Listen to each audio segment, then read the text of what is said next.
It's become a dramatic daily report, with the media increasingly tying it to President Trump. The Dow losing thousands of points while bouncing up and down with record-breaking volatility. A big lump of coal for investors and the U.S. economy. The market's closing early for Christmas just moments ago, and the Dow is down another 639 points at this moment. Today's tumble comes on the heels of the worst week since the 2008 financial crisis. You're getting a break here from that market meltdown. Quite a rally we're seeing on Wall Street, ending the day up better than 1,000 points. Biggest point gain ever. Joining us now from New York, Christina Partsenevelos, a correspondent for Fox Business Network. And Christina, the market came back a bit in recent days, but it's been a really crazy ride, down sharply this month. When some media people say, well, this is President Trump's fault, it's the fault of the tariff war with China, it's the shutdown, it's the uncertainty he creates, is that an oversimplification of how markets work?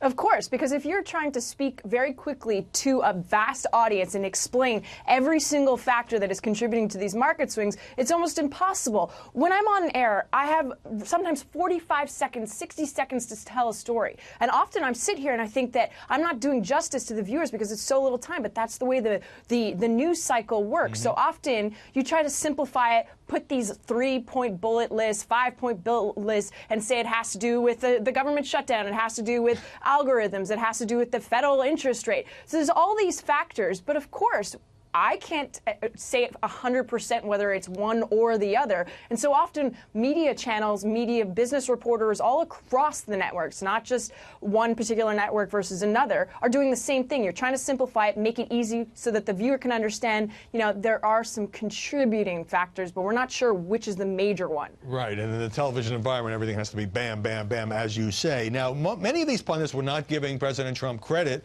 when the Dow soared from 18,000 to over 26,000, but happy to blame him on the way down. What I always say is presidents get more credit and more blame than they deserve for the gyrations of the market.